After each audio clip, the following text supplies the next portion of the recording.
कैसे हो दोस्तों।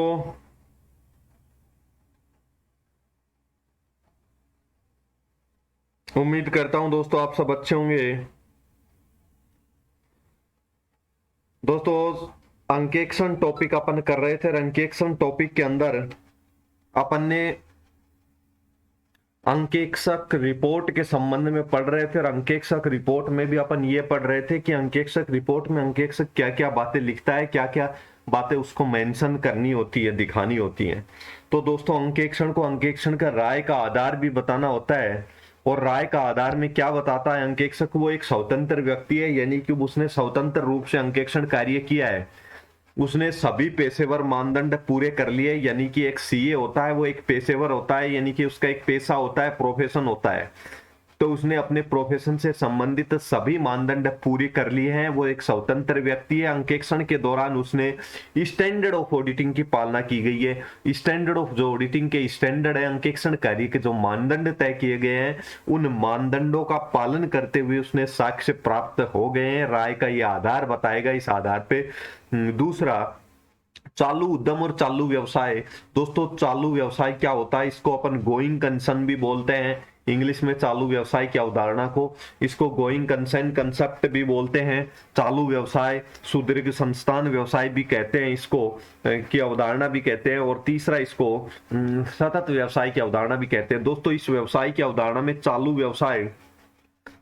व्यवसाय अवधारणा का अर्थ क्या है कि दोस्तों निकट भविष्य में व्यवसाय बंद होने वाला नहीं है। अंकेक्षक को यह भी राय प्रकट करनी होती है कि व्यवसाय निकट भविष्य में बंद होने वाला है या नहीं है।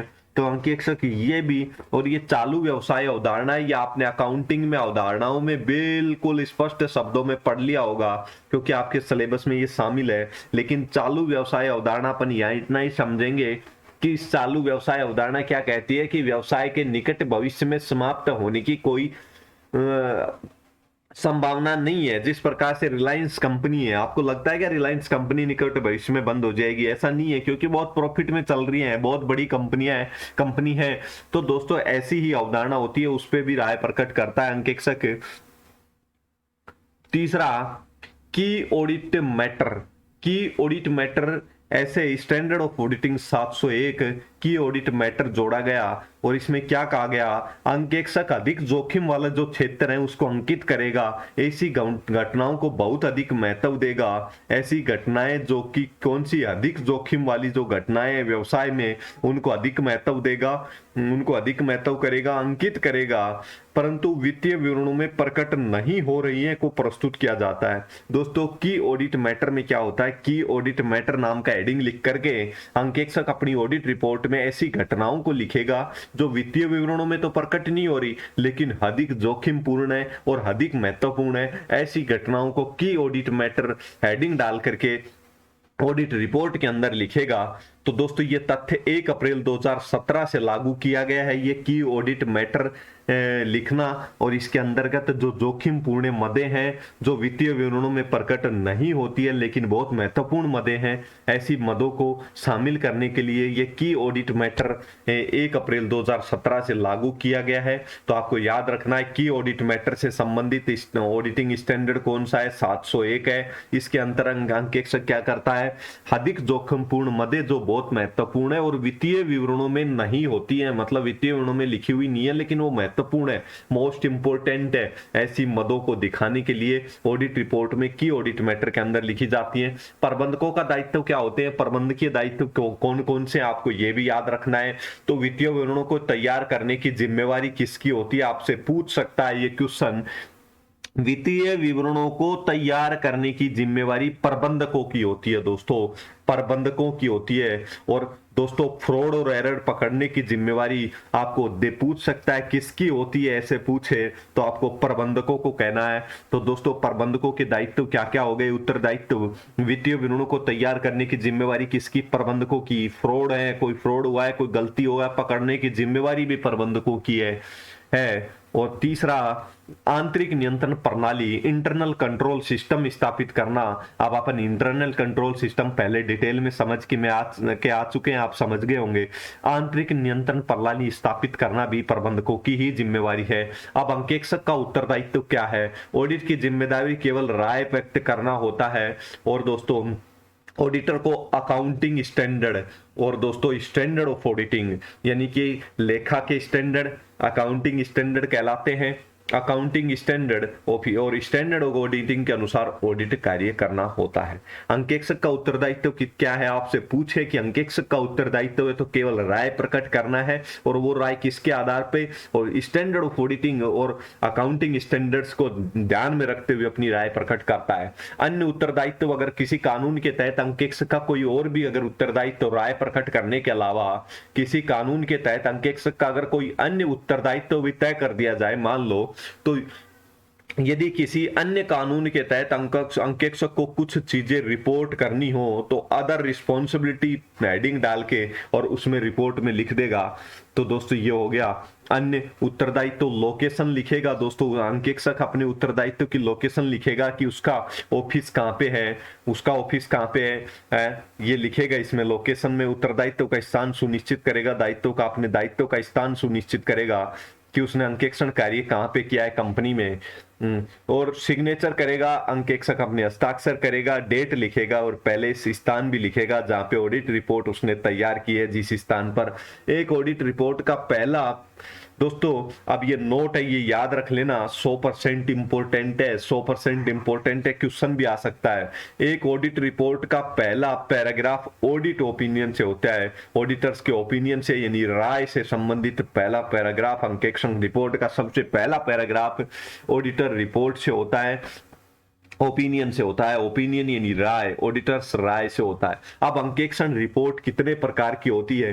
दोस्तों ये 4 प्रकार की होती है, आपको याद रखना है। क्लियर ऑडिट रिपोर्ट, जिसको अनक्वालिफाइड और या अनमोडिफाइड रिपोर्ट भी कह सकते हैं। क्वालिफाइड रिपोर्ट यानी मर्यादित रिपोर्ट होती है।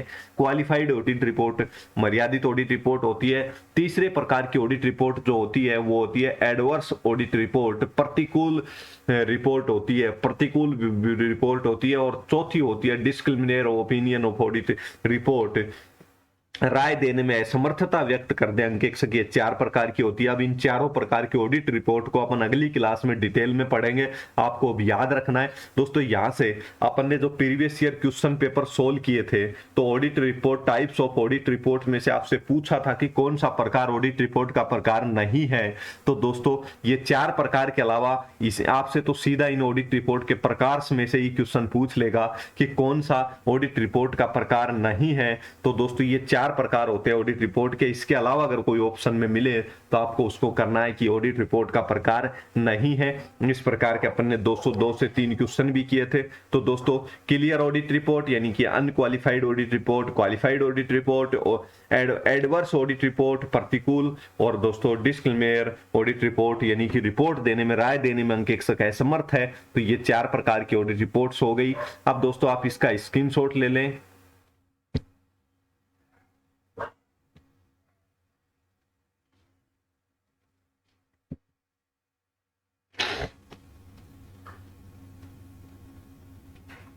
पेज नंबर 1, पेज नंबर 2,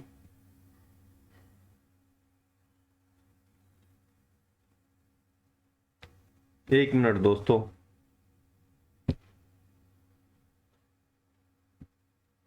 अब एक एक पेज का आप स्क्रीनशॉट ले लें। Page number 1, page number 2, page number 3, page number 4 और पेज नंबर 5। दोस्तों ये 500 पेज का आपने स्क्रीनशॉट ले लिया होगा। अब दोस्तों ऑडिट रिपोर्ट के प्रकार अपन पढ़ेंगे। ये 4 प्रकार होते हैं ऑडिट रिपोर्ट के। आपसे तो सीधा वैसे तो क्वेश्चन यही पूछेगा, इनमें से 3 ऑप्शन में दे देगा, एक देगा निम्न में से ऑडिट रिपोर्ट का प्रकार नहीं है। तो आप यहीं से क्वेश्चन मिल जाएगा, 100% यहीं से क्वेश्चन मिल जाएगा। लेकिन अब इनको अपन थोड़ा सा डिटेल में और पढ़ेंगे अगली क्लास में। तो दोस्तों इस क्लास में इतना ही, धन्यवाद। मुझे समय मिलेगा तो शाम तक अगली क्लास भी लेके आऊंगा, और समय नहीं मिला तो कल सुबह तो अपन हाजिर होंगे आपके सामने।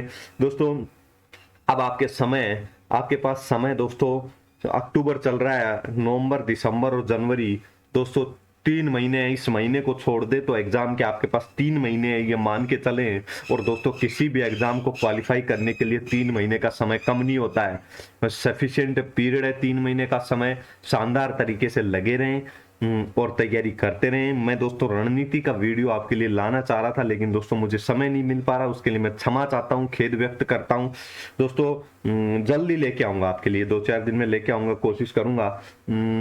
तो दोस्तों धन्यवाद। आज की क्लास में इतना ही। शाम तक अगर समय मिलेगा तो वापस से हाजिर होऊंगा। धन्यवाद दोस्तों।